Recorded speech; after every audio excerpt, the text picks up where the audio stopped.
Bom, desejamos a todos uma boa noite e obrigado pela presença. Os agradecimentos de Branco Advogados Associados e de Doroteia Pereira, consultora ambiental, aos nossos amigos e convidados, em especial a esse jovem engenheiro civil, Luiz Henrique Correia Ferreira.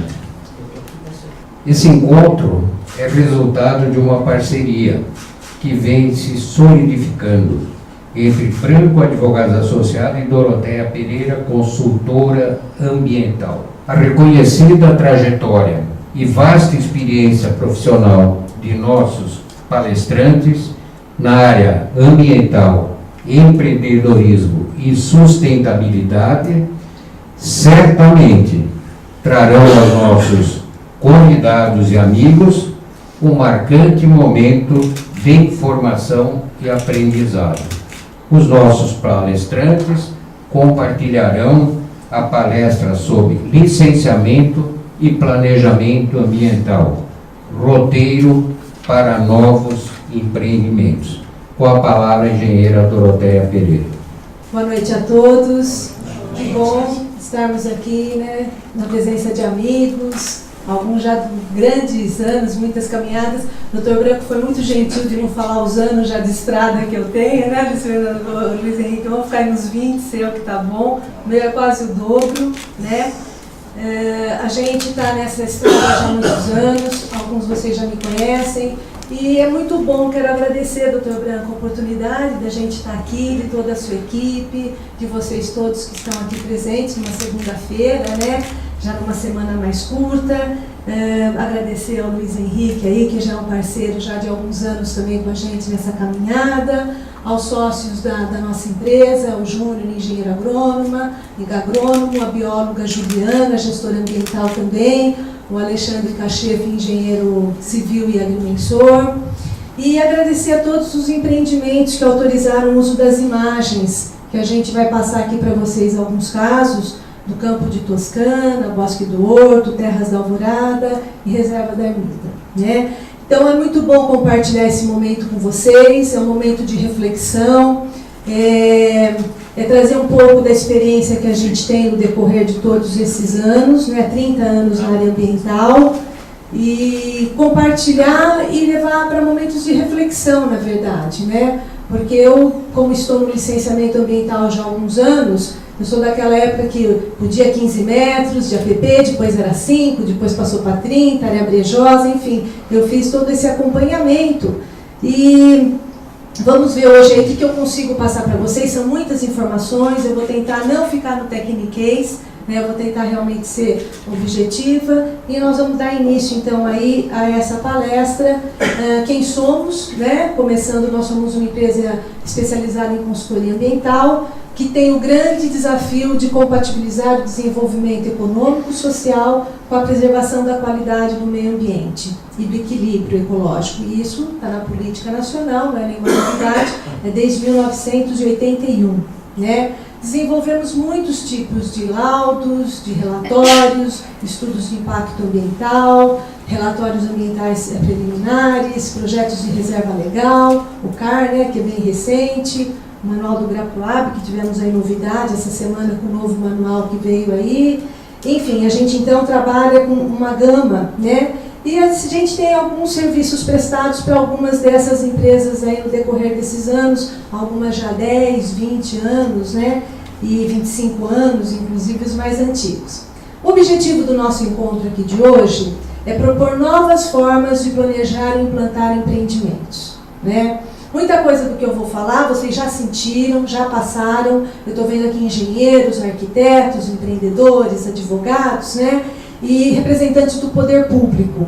Então isso é muito legal, porque também uma das questões que a gente gosta de fazer no bom sentido é provocar reflexões e algumas legislações que inclusive são necessárias em avançarmos, né? Romper paradigmas, né? Eu sempre digo, a questão não é não posso, é como posso, né? E que as regras sejam bem claras, né? Porque assim a gente evita muitos desgastes, muitos retrabalhos, muita perda de tempo dos órgãos ambientais e também de todos que estão envolvidos no processo, né? Evitar danos ambientais, com certeza, é a premissa básica, né? Nós acreditamos que sempre após uma intervenção, as áreas ficam melhores do que nós encontramos, pelo menos nos processos que nós participamos, que são mais de 120 empreendimentos, porque, na verdade, abandonar muitas vezes não é a solução, porque a mata não tem resiliência, ela não tem a capacidade de se recuperar e ela precisa de intervenções, sim, né? E nós temos muitos recursos hídricos assoreados,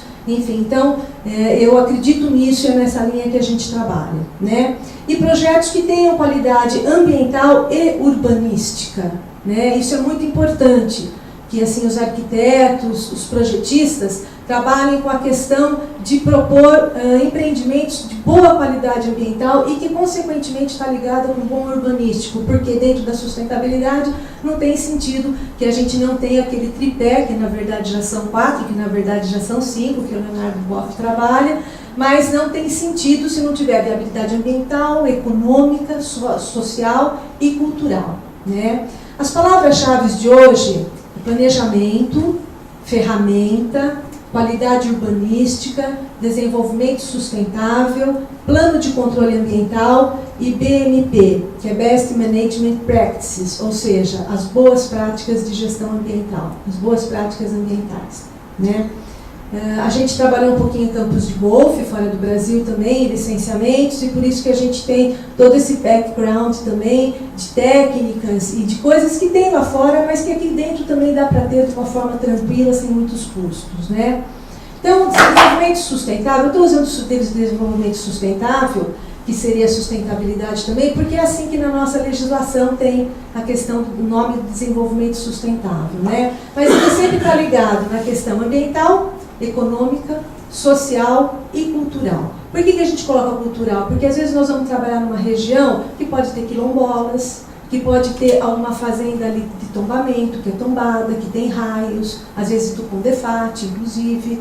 Então todas essas questões são muito importantes de serem avaliadas já desde o início, né? Quando a gente começa a falar de licenciamento ambiental, bom, o conceito está desde 1981. Aí, o que é um licenciamento ambiental, né? Na verdade, nós precisamos de estudos ambientais para obter uma autorização governamental para realizar atividades que utilizem recursos ambientais, né? Ou tenham o potencial de causar degradação ambiental, né? E tal autorização é conhecida como licença ambiental.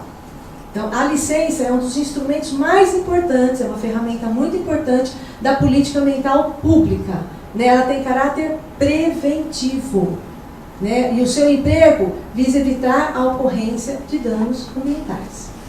Bom, as fases básicas de um projeto. Acho que aí todos vocês sabem disso. Começa-se um planejamento, né? O desenvolvimento e a definição do projeto, né? É uma ferramenta que a gente chama de ferramenta 1, que nós vamos usar para essas 3 fases básicas de um projeto. Depois tem o licenciamento ambiental, que é o processo que acontece na prefeitura, muitas vezes junto com o Estado também, né? Às vezes tem uma pré-aprovação antes, depois vai para o Estado e volta para a prefeitura. E o licenciamento ambiental é o trâmite que aqui acho que a maioria de vocês conhecem e bem. A fase de implantação e a fase de operação são as ferramentas 2 e 3 que nós vamos apresentar para vocês. Bom, na fase de planejamento é muito importante um diagnóstico ambiental preliminar, que alguns conhecem como estudo de viabilidade ambiental, né? Eu uso porque está na resolução CONAMA 01 de 86, é um diagnóstico ambiental preliminar, e ele é uma ferramenta que depois você vai usar, quer seja para um EIA-RIMA, quer seja para um RAP, quer seja para um GRAPROAB, enfim, ele é básica essa ferramenta. E a equipe é multidisciplinar, depende muito das características da área, às vezes precisa de geólogos, de biólogos, normalmente, engenheiros florestais, depende das características que a gente tem da área e do entorno. Bom, e o projeto preliminar do empreendimento, então, nessa fase de planejamento, que é a integração com os recursos hídricos. É aquele croquis, aquele desenho ali, mais ou menos, que já se tem, mas que ainda não está muito bem acertado com as questões ambientais.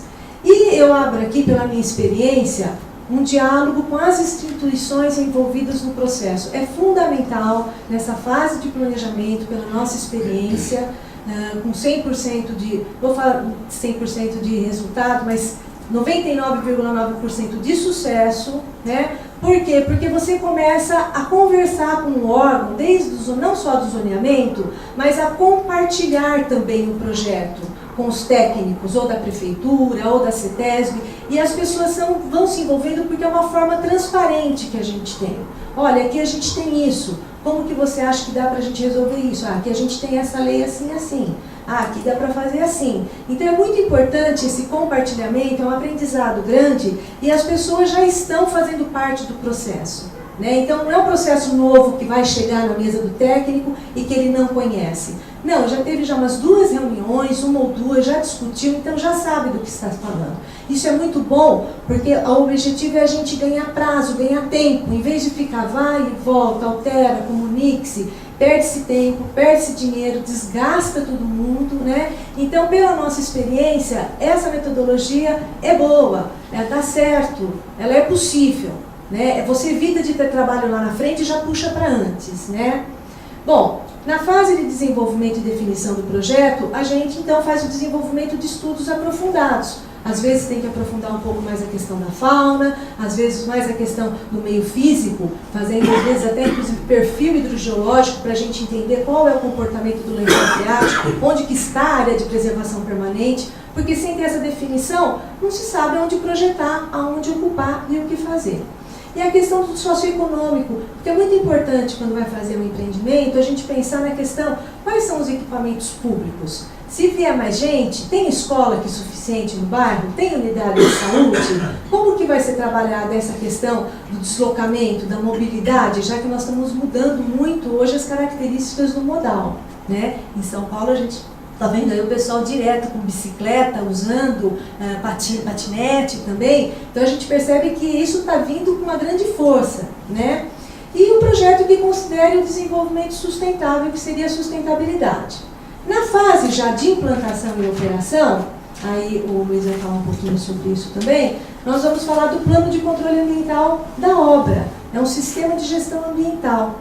Ele pode ser voluntário ou ele pode ser exigido pelo órgão, né? Se ele é feito de forma voluntária, permite que o pessoal que vai fiscalizar não perca muito tempo com fiscalização, porque vai ter um relatório que os técnicos vão receber de tanto em tanto, e isso pode estar numa legislação do município, inclusive, por exemplo, com movimentação de solo, a partir de uma linha de corte de X metros cúbicos, o que vai ter de um plano de controle ambiental para aquela movimentação de solo, para evitar erosão, assoreamento, para evitar danos ambientais. E as medidas mitigadoras, as compensatórias são exigências da prefeitura, mas as medidas mitigadoras são muito importantes. Nós aprendemos muito indo para a obra, com mestres de obra, embaixo de chuva, lá vendo como que nós íamos receber e como que nós íamos resolver alguns impactos que poderiam estar acontecendo, como evitar. Então a ferramenta 1 é o diagnóstico ambiental.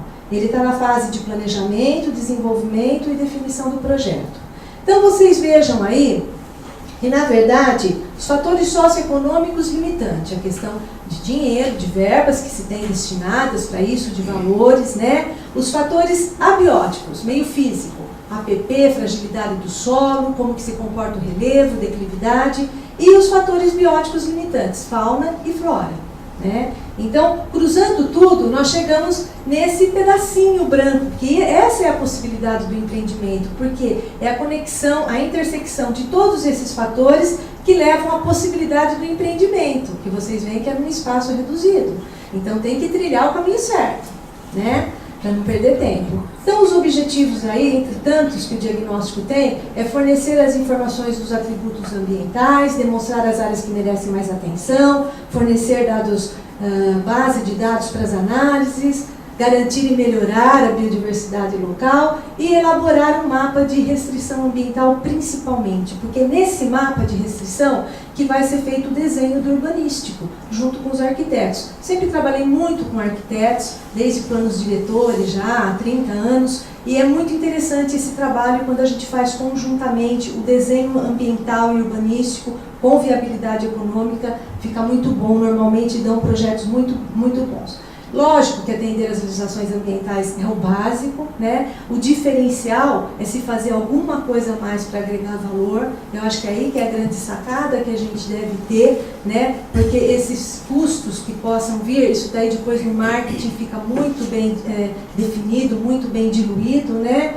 E fomentar políticas públicas, fortalecer a imagem da empresa empreendedora, né? Parar com essa história que empreendedor só quer ganhar dinheiro, que é capitalismo, todo mundo está aqui para isso, mas gera emprego, faz ocupações boas, faz bons projetos, preserva ambientalmente, melhora a qualidade, traz benefícios, né?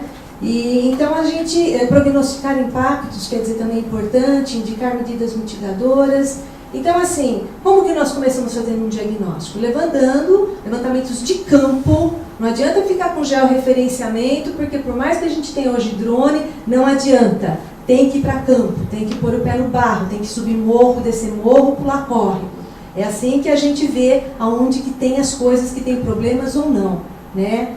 Os dados secundários, a pesquisa bibliográfica, os aspectos legais ambientais incidentes e as informações que a gente vai conseguindo com os órgãos ambientais. Vai na prefeitura, vai na CETESB, vai conversando e vamos cruzando as informações com fotografia aérea, mapas do IGC ou da Emplasa. Vamos aqui vendo estudos no meio físico, isodeclividades, histórico de ocupação. É muito legal a gente pegar de décadas atrás para a gente entender como que a área veio se comportando, por que ela está hoje naquele cenário que ela tem. O professor Ricardo Rodrigues da ESAL, que sempre fala muito nisso, nessa importância. Ver os recursos hídricos, as APPs, fazer a planta das áreas de preservação permanente, das APPs, onde tem nascente, onde tem córrego, enfim. E com isso a gente vai começando a juntar as informações. Levantar a questão regional, é Mata Atlântica, é Cerrado, onde que a gente está trabalhando, como que está lá na área, tem espécies ameaçadas de extinção, não tem, quais são as espécies que ocorrem, né? Então uma planta geral da cobertura vegetal.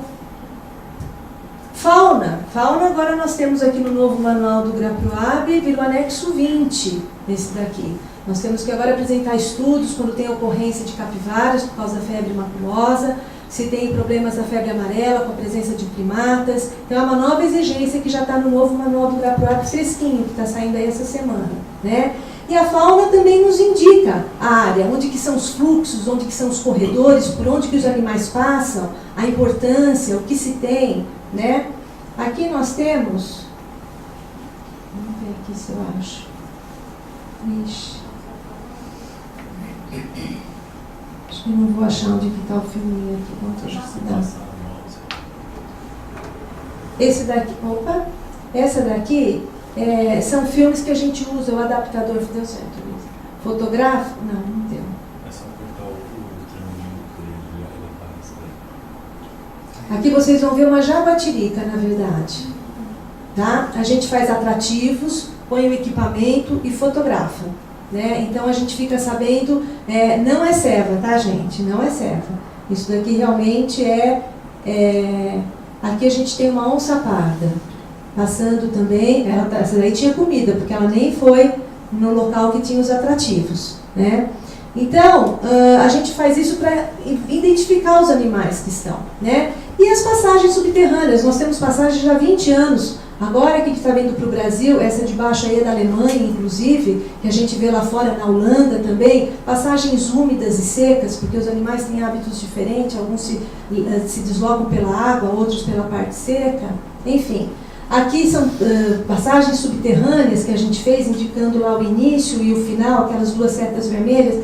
Nós usávamos mangueira, inclusive, de bombeiros vencidas em escadas de drenagem e conduzíamos os animais, porque senão eles cairiam dentro da estrada de drenagem. Então vocês vejam que são soluções baratas, possíveis de estarem sendo feitas, né? Até que a gente cruza todas essas informações com a sobreposição de todos esses mapas e a gente chega nesse mapa de restrição ambiental. O que vocês veem em branco é o que seria possível de ocupação. Mas tem ali um branquinho que ficou isolado. Aí nós vamos quebrar a cabeça com os urbanistas de como que nós vamos fazer e com o pessoal do meio ambiente, né? Aí nós vamos lá e vamos conversar. Então, a conclusão que a gente tira é a emissão das diretrizes ambientais, onde a gente põe o quadro de áreas para ocupação e o quadro de áreas para preservação.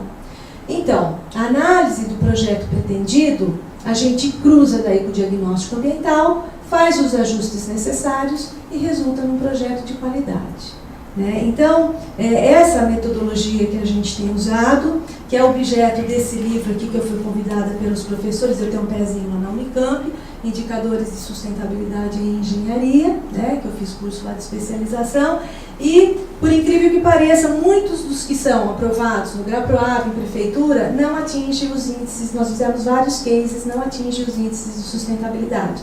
E às vezes com algumas poucas questões, aqui é uma ferramenta da Universidade de Lisboa, que trouxe para o Brasil, nós estudamos durante um ano, uma tese de doutorado da Unicamp, que a gente comprova que dá para ter sustentabilidade e que nem sempre a legislação aponta só para esse caminho, porque cumpre-se lei. Então, acho que o grande diferencial, a grande sacada, é a gente sempre estar fazendo alguma coisa a mais a baixo custo, porque a gente acaba com o diagnóstico reduzindo o tempo de análise, por incrível que pareça, reduz bastante, evita muitos vai e vem dentro dos órgãos ambientais, e eu acho que é um resultado aí que a gente tem visto com bastante sucesso. Então, essa é a ferramenta número 1 que eu estou apresentando para vocês aqui. Depois a gente vai abrir para perguntas e acho que aí a gente vai conversar um pouquinho mais sobre isso. A ferramenta 2, que é o plano de controle ambiental da obra, ele acontece nas fases de implantação e operação. Então, aquela lá era na fase do planejamento, na fase da definição e do desenvolvimento do projeto.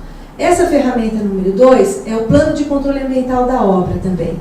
É uma coisa que a gente gosta muito de fazer, né? Porque você vai para a obra e aquilo que você pôs no papel você acompanha fazendo.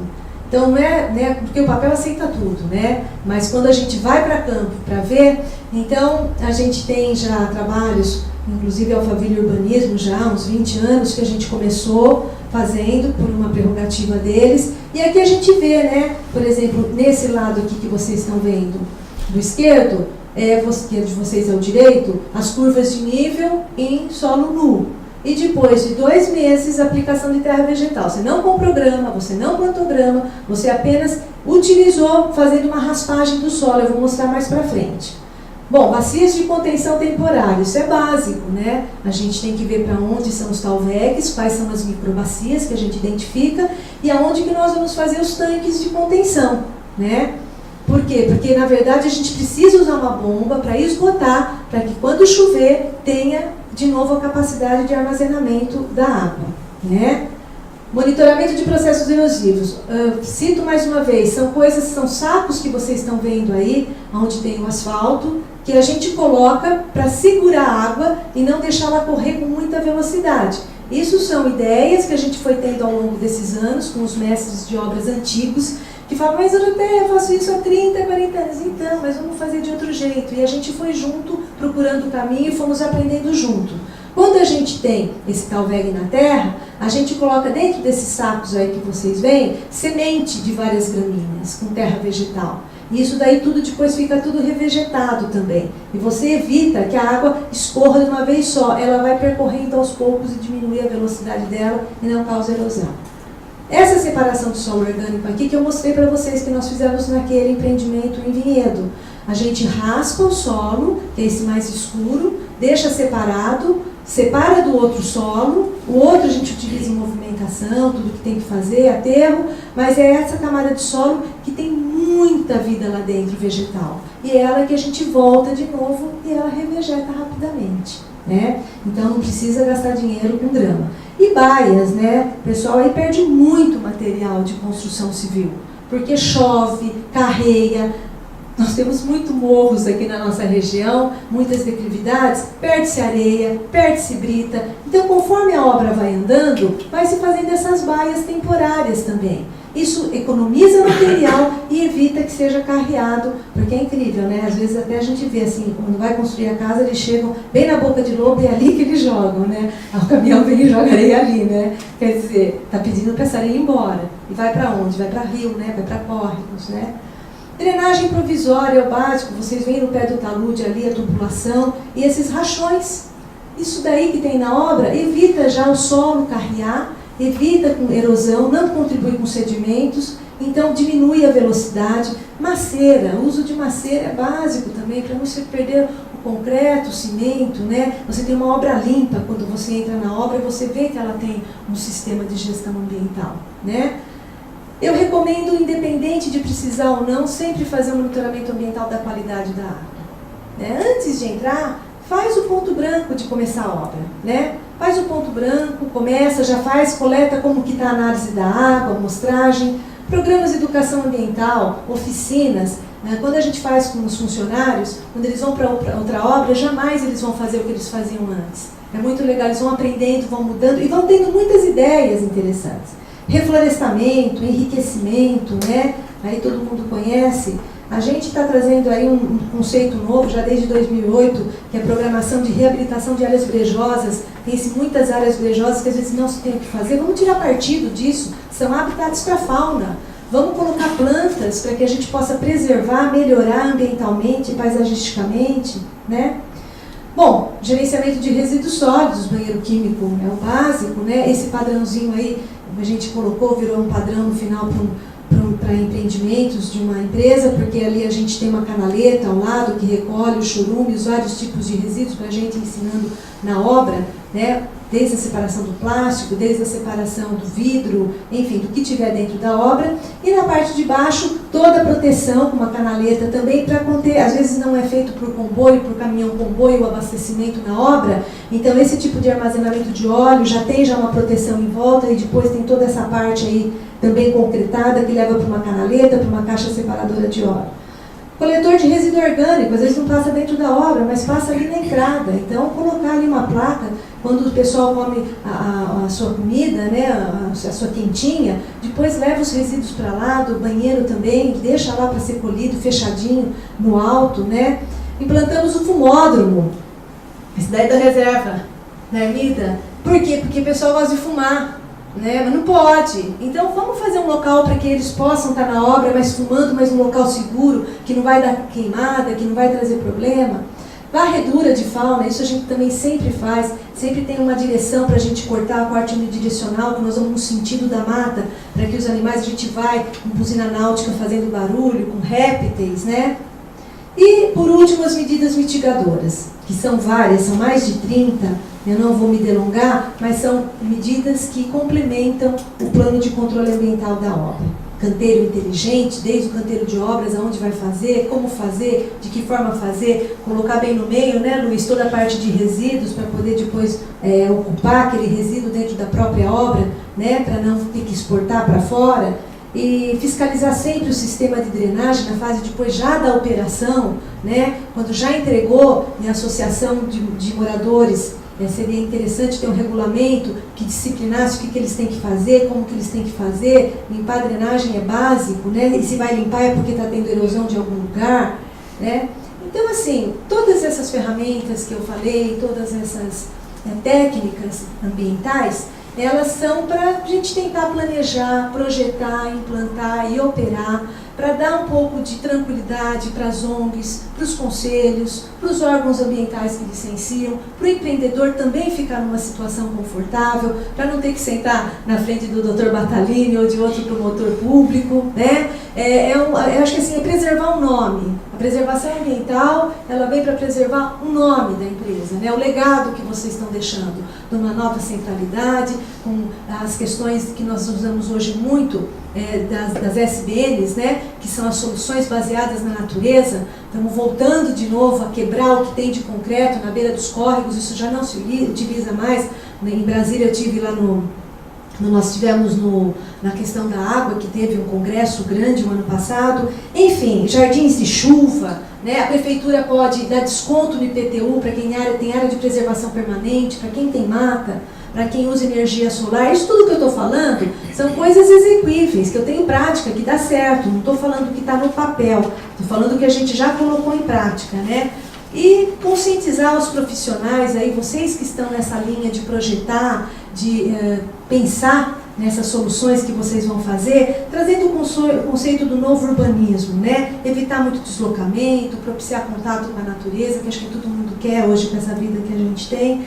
Então, assim, eu queria enfim, agradecer essa oportunidade, dizer que a gente tem que avançar nisso, a gente percebe que às vezes ficam emperrados nos conselhos muito tempo, tem que ter pessoal técnico discutindo, a base tem que ser legal também, tem que ser pessoas que conheçam também a legislação, e não só a legislação, mas a aplicação da legislação. Então é isso que a gente queria deixar aí para vocês hoje de mensagem. Muita gratidão pela atenção aí de vocês, e desculpe se eu passei um pouco rápido, mas eu tenho um tempo aqui, né, e a gente tem que ser rígido, e a gente depois abre para as perguntas. Bom, sempre um desafio falar depois da Doroteia, né?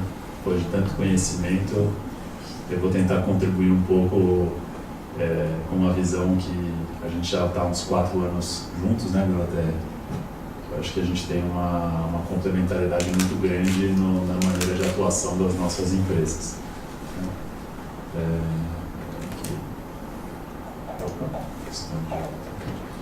Então, o que a gente faz? Eu fundei a empresa em 2005, né, com uma proposta de integrar inovação, sustentabilidade e engenharia.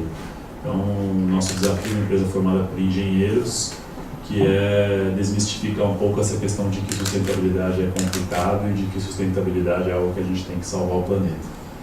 Né? Eu tenho uma empresa de sustentabilidade e eu não acredito que a gente tem que salvar o planeta. Tá? Porque o planeta está aqui há 4,6 bilhões de anos, já teve dinossauro, já teve todo tipo de gente por aqui, e basicamente essas espécies foram sendo extintas e o planeta continua aqui. A gente simplesmente tem que sobreviver. Para mim, sustentabilidade não é uma questão de salvar o planeta. Para mim, sustentabilidade é uma questão de salvarmos a nós mesmos. A gente recentemente, lá em São Paulo e aqui em Jundiaí também, passamos por uma crise hídrica terrível, que basicamente é fruto do aumento populacional, da gente não preservar o planeta, e no final das contas, quem passou sede fomos nós. Né? Então, ou seja, o planeta continua aqui, está tudo certo. Então essa é a nossa visão, é isso que a gente acredita. A sustentabilidade para a gente é uma questão de salvarmos a nós mesmos e não salvar o planeta. O pessoal fica meio assustado no começo, né? Fala, nossa, o cara tem uma empresa de sustentabilidade, acho que não tem que salvar o planeta. Eu acho isso mesmo. Né? Concordo. E espero que eu vou mostrar aqui um pouco do porquê que eu acho isso. Bom, eu, mais 75 clientes e mais de 300 empreendimentos acreditam nessa ideia de que para a gente ser sustentável a gente não precisa salvar o planeta. A gente tem que pensar de um jeito diferente e mais eficiente. Isso aqui é um pouco do que a gente faz.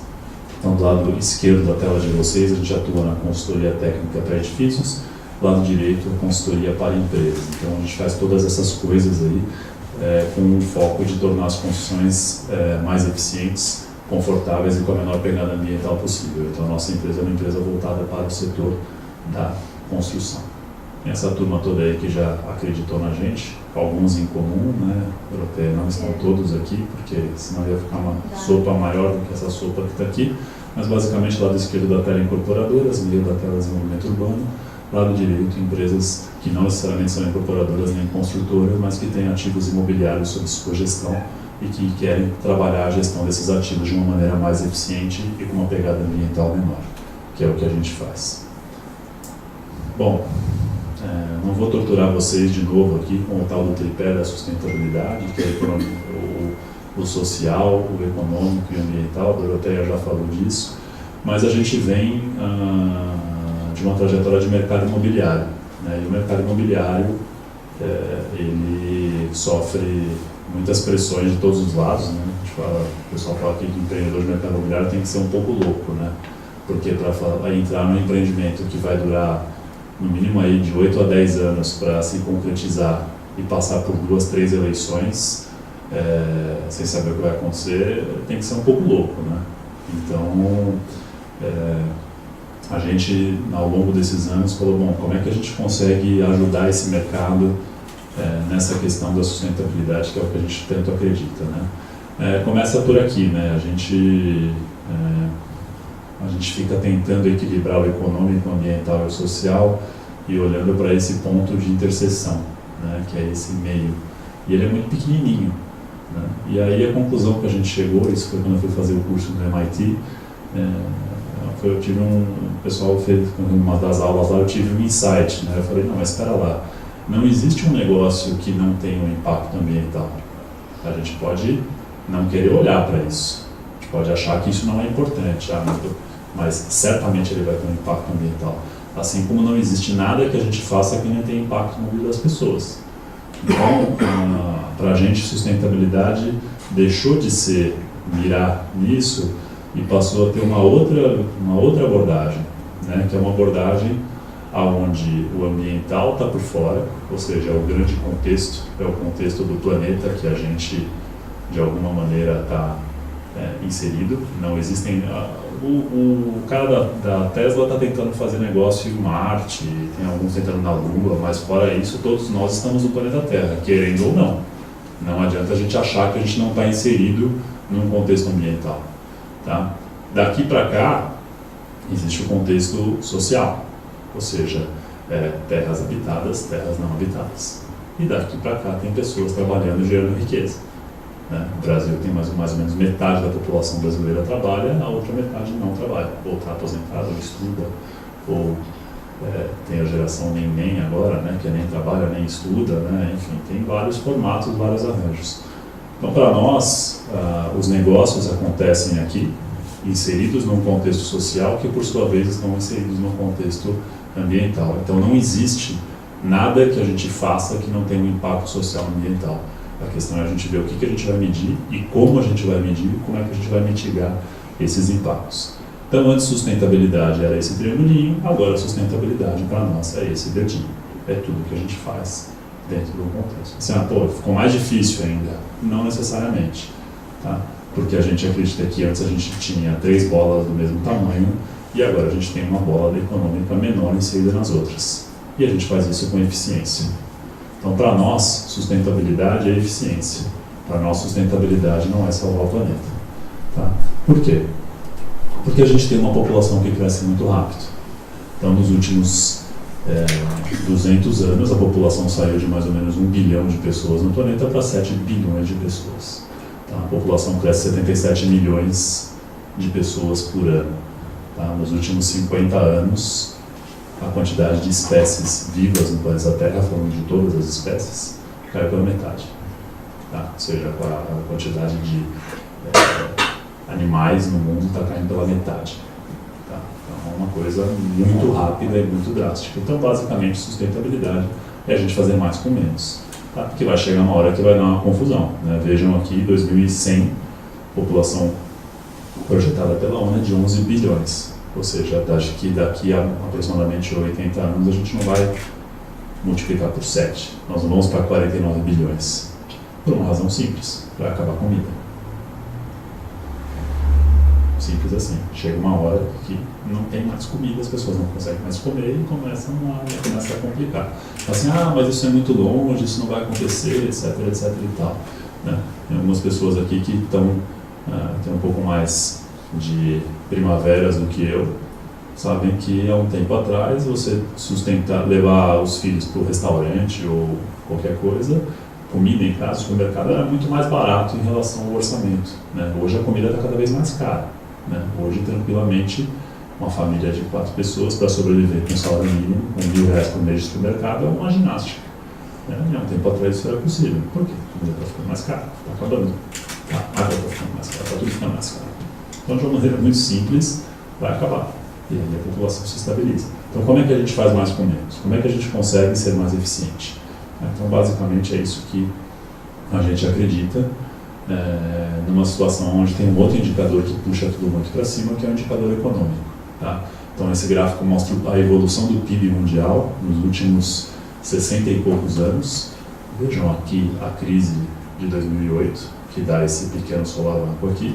Mas, basicamente, a taxa média de crescimento econômico, o PIB mundial, cresce em média 3,4% ao ano. Isso significa que a cada 20 anos o PIB mundial dobra. Tá? Então, a gente tem a população crescendo rapidamente e o PIB crescendo muito rápido também, dobrando a cada 20 anos. Tá? E aí, o que acontece? Em 2011, nasceram mais iPhones do que bebês no planeta Terra. Isso é um fato. Tá? Quem aqui tem iPhone? Quem aqui está no segundo, terceiro, quarto iPhone? Aonde foi parar o iPhone? O primeiro, o segundo, o terceiro? Não sei. Né?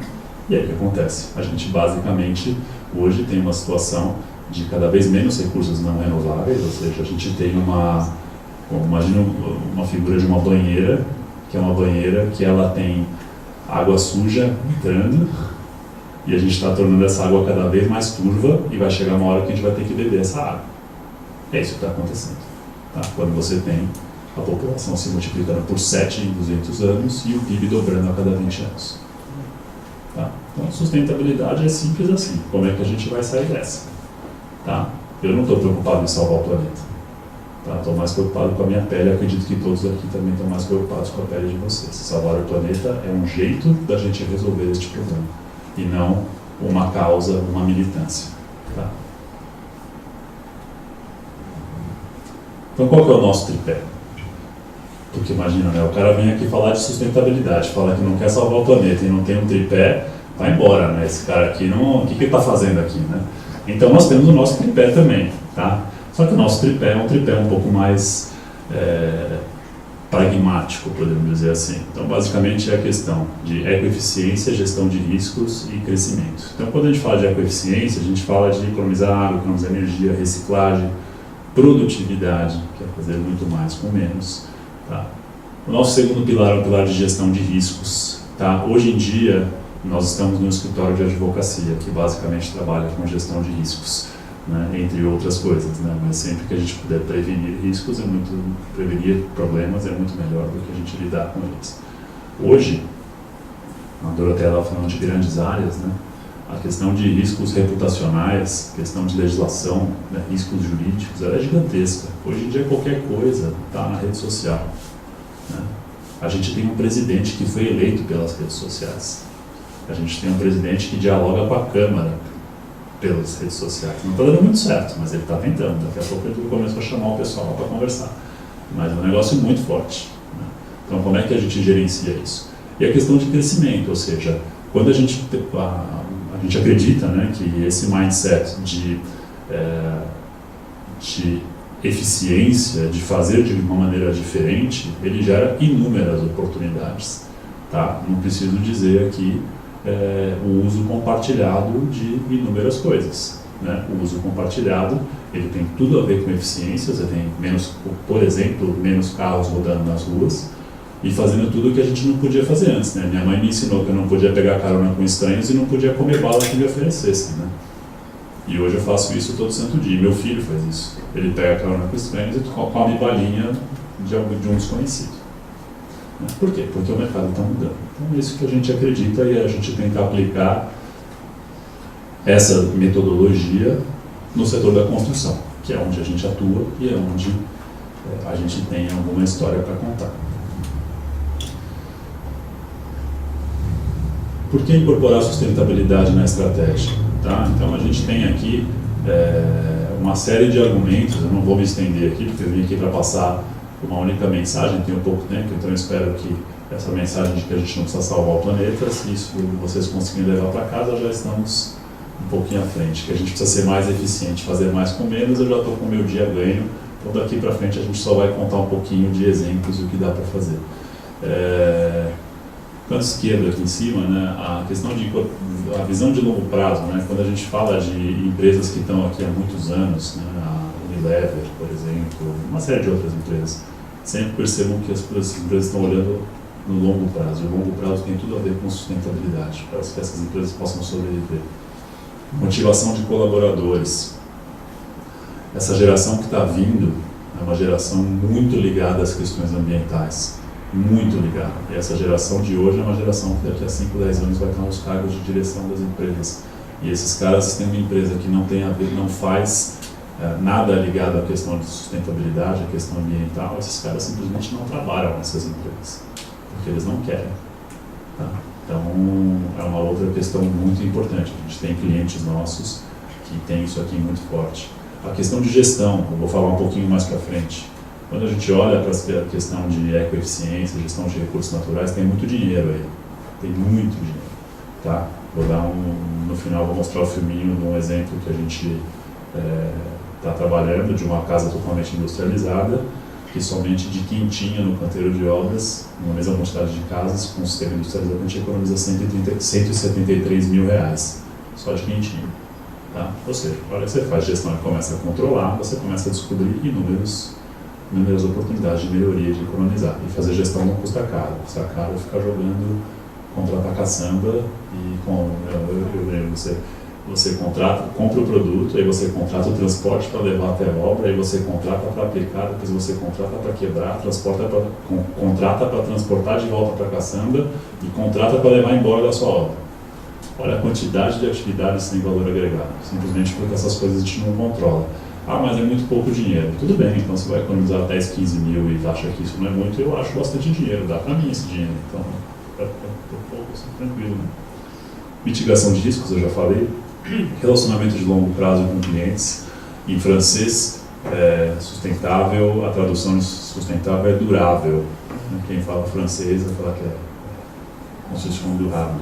Né? E o durável e sustentável tem tudo a ver. A hora que você tem baixa manutenção, ou a hora que você já programa manutenção, seja da construção, seja do produto, você gera um relacionamento de longo prazo.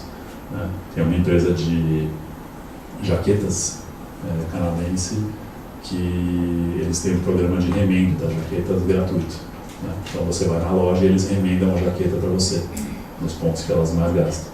Né? Por quê? Porque tem a ver com durabilidade, ela vai durar mais, e segundo que você entra naquela loja linda, fantástica, você sempre acaba comprando mais uma coisinha. Né?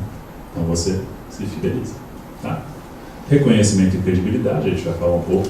Bom, eu tenho um pouquinho de história para contar aqui que dá de mídia isso, tá? Sustentabilidade é algo que dá muita mídia. Semana passada, nesse evento que eu estava, a gente acabou sendo reconhecido pela Rede TV e pela Rede Gazeta, e uma página inteira na Folha de São Paulo. Então, pessoal, isso acho que não tem nenhuma empresa que não goste de ser reconhecida por questões ambientais, né? Ainda mais mídia gratuita, né? Você não precisa pagar anúncio, então, uma coisa boa. Acesso a recursos diferenciados. Hoje o mundo tem muito dinheiro dos green bonds, chamados green bonds, ou seja, existem fundos grandes. Hoje tem mais ou menos 50 bilhões de dólares no mundo para investimento em projetos ligados a questões sustentáveis. Tá? Então tem dinheiro bom e dinheiro barato disponível no mundo inteiro para projetos ligados à sustentabilidade. Influência positiva na decisão de compra. Tá? Cada vez mais, principalmente na Europa, a questão ambiental está mais forte na decisão de compra. Hoje na Europa já existe o poder da renúncia, que a gente fala, que no fundo o cliente ele não quer comprar algo que não esteja relacionado às questões ambientais. A questão social é mais fácil, né? Toda vez que estoura o escândalo da Zara, as ações vão lá para baixo, né? Toda vez que tem um acidente, vaza petróleo no Golfo, né, do México, sei lá onde, as ações vão lá para baixo. Ou seja, isso acontece, de fato. Só que hoje acontece de uma maneira ainda corretiva.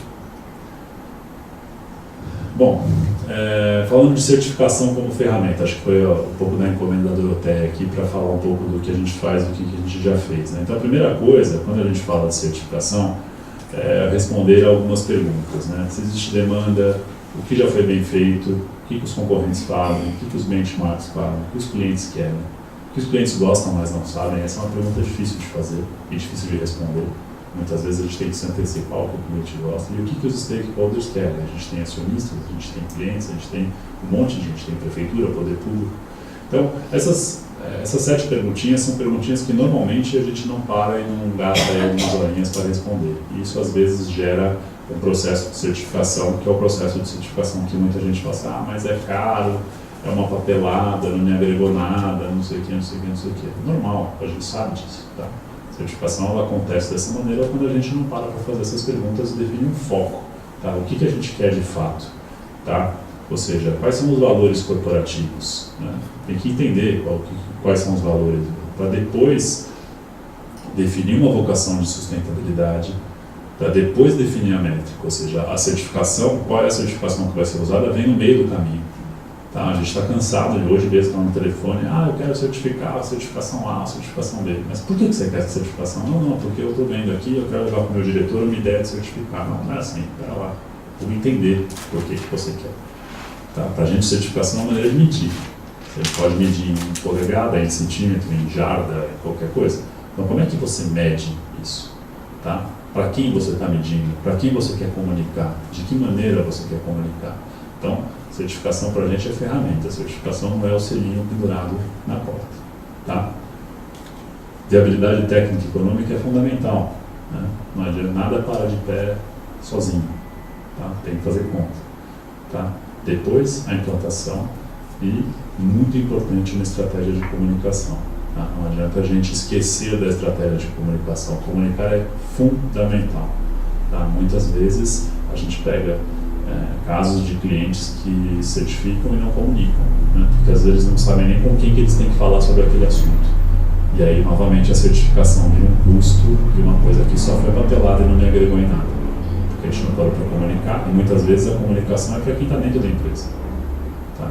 Comunicar internamente, dependendo do tamanho da empresa, é muito mais importante comunicar para dentro do que comunicar para fora. Tá? Um caso de certificação ISO 14000, que a gente até tomou essa decisão juntos, né, Doroteia? A gente estava indo para uma outra certificação, que era a certificação Aqua, e aí no meio do caminho a gente conversou e chegamos à conclusão, muito com o Renato também, que está ali, de falar assim, não gente, talvez não seja a certificação Aqua mesmo, talvez seja a certificação ISO 14000. Tá? E a gente olhou para essas questões aqui, que foram questões que na época faziam sentido para aquele empreendimento, né, que até nos autorizou a divulgar, que é a reserva de linha. Tá? Então, basicamente, o que a gente fez? Criamos lá 14 indicadores, né, metas e quais eram a frequência de coleta. Uma planilha de Excel simples, gente, não tem nada do outro mundo. Tá? Basicamente quais são os indicadores, o que a gente vai olhar, qual é a nossa meta e acompanhando mês a mês e medindo. Tá? E por incrível que pareça, o nosso resultado foi muito bom. Aqui eu trouxe um histórico de alguns meses onde tem algumas coisas que a gente não conseguiu. E não tem problema. Tá? O fato de a gente não conseguir, ok, mas pelo menos a gente está medindo, a gente sabe exatamente onde a gente está. A gente tem um painel de controle funcionando. Quando a gente fala de questão ambiental, às vezes a gente não cria o painel. Fica no escuro, né? E fica com medo da fiscalização. Não, a gente criou metas. E aí você começa a medir, esse gráfico mostra o consumo de energia elétrica desde quando a gente começou a implantar algumas ações, e em 6, 7 meses como ele vai caindo. Né? Porque você começa, estica aqui, ajusta, puxa, vai medindo, vai testando e vai diminuindo. Qual que é a conta de eletricidade num empreendimento como esse? É irrisória. Bem que é irrisória. Mas esse é um dinheiro que gera uma economia que dá para fazer outras coisas. Então, soluções baratas, como aquelas que a Doroteia mostrou, elas se viabilizam com isso aqui. Que economiza 2, 3, 5 mil reais e consegue fazer um depósito de resíduo mais bacana, consegue melhorar isso aqui, consegue melhorar aquilo ali. Então, como as soluções são baratas, qualquer economia já ajuda. Tá? Então, no fundo, o foco é esse. Tá? Faz tempo já, estou até com o logo antigo da empresa, né, Doroteia? A gente já trocou esse logo em 2014, né? Faz um tempo. E aqui acho que tem uma sacada interessante nessa obra, que foi a valorização de resíduo durante o período de obra. 90% do resíduo foi valorizado. Então, é aquilo que eu estava falando. Quando a gente tem planejamento e a gente já consegue mapear qual vai ser o resíduo, onde que a gente vai usar esse resíduo, onde que ele pode ser valorizado, a gente consegue minimizar os custos de transporte de resíduo. Transportar resíduo, na minha opinião, é uma das piores maneiras de se gastar dinheiro. É gasto, não tem jeito. Pagar para transportar o resíduo, que já é um negócio que não vale nada, que está dentro da obra. A gente consegue se planejar e usar aqui o resíduo da melhor maneira possível, como foi feito aqui, a gente consegue resultados bastante expressivos. Tá? Por fim, uma questão de reputação. Né? Hoje existem aplicativos para que o cidadão se denuncie em grilagem, né? Isso aqui é uma reportagem do G1 mostrando, né? E aqui embaixo eu destaquei, né, que as áreas de preservação, as APPs, têm regras, mas também são indicadas no aplicativo. Então hoje, qualquer pessoa pode ter um aplicativo e ir lá e denunciar, fulano está embaixo da APP. E aí? Foi para a rede social, foi para a mídia, até provar que focinho de porco não é tomado, né? E a gente teve uma situação dessa, não foi no aplicativo, mas foi uma situação de denúncia, onde a obra estava certificada, e a gente falou assim, você não tem que conversar com a gente, você tem que conversar com a certificadora, com a Fundação Vasolino e com a Universidade de São Paulo. Eles estão dizendo que a gente segue rigorosamente os padrões internacionais de certificação ambiental e de sustentabilidade. E aí, bateu lá e voltou e acabou. Tá? Ou seja, a certificação, nesse caso, ela foi como um seguro. A gente sabia que tinha uma situação de risco, a gente já tinha mapeado que poderia ter algum problema, e a certificação foi exatamente na figura de um seguro. Tá? Saiu muito mais barato certificar o empreendimento. A hora que o cara veio com a denúncia, ele veio com a denúncia, mas o quê? Não deu uma semana, Doroteia? Não deu nem uma semana. Ele veio, denunciou, falou com a certificadora deu uma porta na cara dele, falou que estava tudo certo, ele ia fazer o quê? Ele vai no Ministério Público dizer que a USP está errada? Que a USP disse que estava tudo certo e que ele que encrencou e disse que está tudo errado? Qual é a credibilidade desse cara junto ao Ministério Público? É zero. Tá? Ou seja, então, para nós, esse é um evento claro de que é uma ferramenta. Bom, para concluir, que eu acho que eu já estou nos meus 15 minutos, sustentabilidade para a gente é uma questão de eficiência. Existe uma demanda importante da sociedade por empresas responsáveis ambientalmente, isso é uma tendência que vem aumentando cada ano. Então, vocês que são empresários, não deixem essa questão de lado, porque esse é um trem que vai atropelar, tá? Vai chegar uma hora que não vai mais, as empresas que não têm nenhuma responsabilidade ambiental não serão mais aceitas no mercado. O setor de desenvolvimento imobiliário está exposto a riscos enormes, como eu falei no início da minha apresentação, e com uma má reputação. Tá? Porque a gente sabe que tem gente fazendo muita besteira no nosso mercado, como em qualquer mercado, né? Quando você tem alguns que fazem coisas erradas, os bons acabam pagando pelos maus, então a gente tem uma situação muito crítica em relação a isso. Certificações se bem implantadas e pensadas de maneira estratégica aumentam a produtividade e rentabilidade dos negócios. Riscos de reputação cada vez maiores com as redes sociais. A rede social hoje é uma terra de ninguém. Então a gente tem que tomar cuidado, estava agora há pouco comentando, uma educativa, né? E a tecnologia está cada vez mais acessível. O que custa caro é demorar para mudar. Tá? Hoje a tecnologia é muito barata. Tá? Hoje, quando a gente fala de tecnologia, tem tecnologia para tudo. Tá? E o grande desafio que a gente tem hoje é a coragem para poder tomar decisões e usar a tecnologia da maneira que ela está. Tá? A gente não usa a tecnologia, a gente tem medo, a gente fica receoso de usar. Tá? A gente lá no escritório, por exemplo, há muito tempo que já não tem mais servidor, está tudo na nuvem. Então, nossa, não tem servidor, mas e aí? E se? E aí começa, né? Aí falou assim, pô, eu não tenho tomar de cheque há tanto tempo, eu já faço tudo pela internet, hoje está tudo no WhatsApp, no meu celular, não sei o que. Por que eu tenho esse servidor físico no meu escritório, gastando luz lá, fazendo barulho?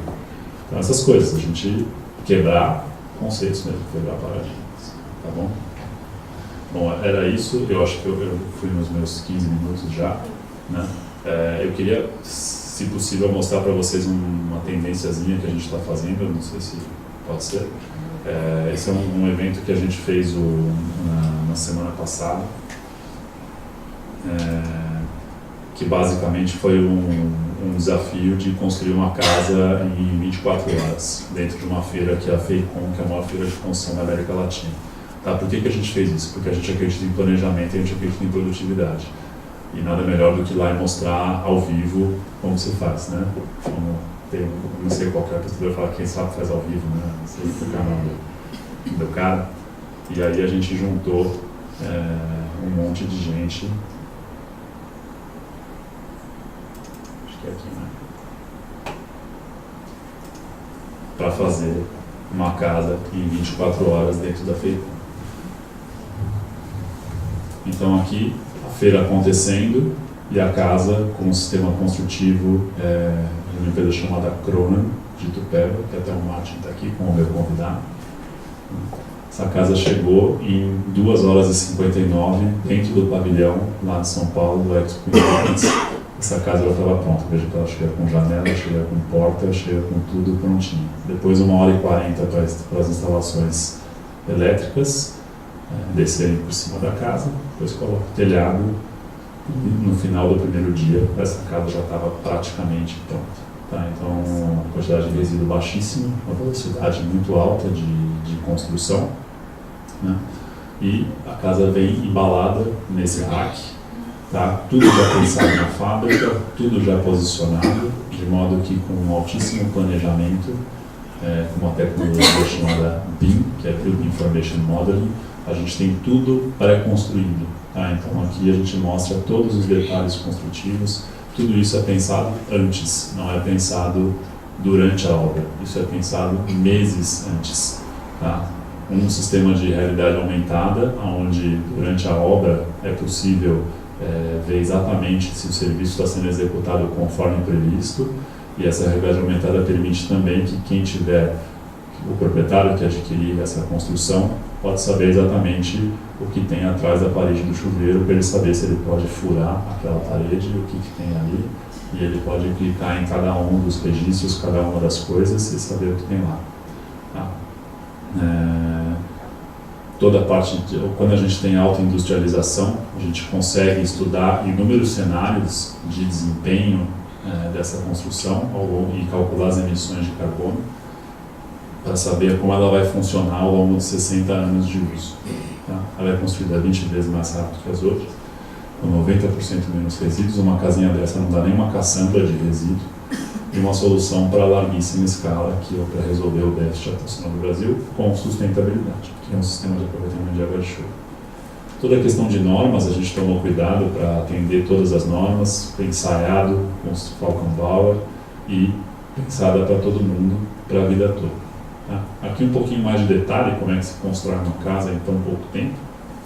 Tá? A gente tinha um cronômetro lá, para mostrar para as pessoas que dá para fazer mesmo, né? E aqui um pouco mais em detalhes, vejam que é tudo encaixado, tudo já vem pronto. E por que a gente acredita nisso? Porque o trabalhador não faz força, vejam que quem faz força é o guindaste. Tudo isso é resolvido em bancada, então não tem mais aquela coisa de quebrar parede, de sujeira, de tudo. É tudo muito rápido, muito simples, os fios já vêm todos cortados na dimensão certinha, o telhado já vem pronto, você instala o telhado, então basicamente é um Lego, onde tudo é feito na fábrica, e na fábrica tem muito mais produtividade, gasta-se muito menos, gera-se muito menos resíduo, e os trabalhadores aqui que trabalharam na fábrica têm 30%, uma remuneração 30% melhor do que os trabalhadores da construção civil. Né? Porque a gente está falando de indústria, de índices de produtividade muito mais altos, e dá para reverter isso para os trabalhadores. Aqui é o segundo dia, tem coisas que não escapam, tá? Tem coisa que tem que fazer na obra mesmo, não tem jeito, tá? Por mais que a gente queira, mas basicamente é uma lixa, uma pintura, algum retoque, alguma coisa mais simples. E esse é o final do segundo dia, que já está quase tudo praticamente pronto. São 2 ciclos de 8 horas, né? E o terceiro dia, basicamente, são os acabamentos finais, paisagismo, escolher as plantas, os vasos e tudo. Então, uma solução que em apenas 3 dias, 8 horas de trabalho, tem uma casa absolutamente pronta. A gente pensa nisso como uma solução importante para resolver déficit habitacional no Brasil, e por que não, para que vocês que empreendem possam pensar em soluções como essa de produtos e não mais de construções nos empreendimentos de vocês. A gente sabe que um lote com uma casa em cima vale muito mais que um lote vazio. E uma solução como essa, que foi desmontada depois de um dia, ela pode estar lá disponível, e se o cliente gostou daquele lote, mas não gostou da casa, a gente simplesmente desmonta a casa e coloca a casa no lote do lado. E eu estou falando sério, não estou brincando, isso é viável, isso foi feito agora, na semana passada. Na sexta-feira, a casa estava prontinha, desse jeito, tá? E no sábado, 8 horas da noite, já não tinha mais nada no chão do pavilhão. Tá? Um desafio de planejamento gigantesco, um desafio de logística gigantesco, mas com um valor bastante acessível, que foi uma das premissas. Ou seja, basicamente a gente economiza dinheiro em resíduo, economiza nas atividades que não agregam valor, e a gente investe o dinheiro podendo fazer todos os estudos, tudo que a gente acha que vale a pena. Enfim, um monte de gente acreditou nisso, a gente teve apoio da Abraim, que você cobre, do Sinduscom, vários patrocinadores ajudaram. Então, um pouco, a gente fala de tendência do futuro, mas é um pouco do que já está acontecendo. Tá? Então fica aqui uma reflexão, será que a gente deve fazer desse jeito, ou será que a gente deve continuar empilhando bloco, como a gente faz há mais ou menos 4.000 anos? A gente empilhava bloco nas pirâmides, que os blocos eram mais ou menos do tamanho desse auditório, depois nos aquedutos romanos, talvez os blocos do tamanho dessa mesa, e hoje a gente fala de evolução, de construção industrializada, empilhando blocos que são um pouco maiores do que esse computador, mas basicamente a gente está fazendo exatamente a mesma coisa há 4.000 anos. Eu acho que não é por aí. É isso aí, gente. Muito obrigado pela atenção de vocês.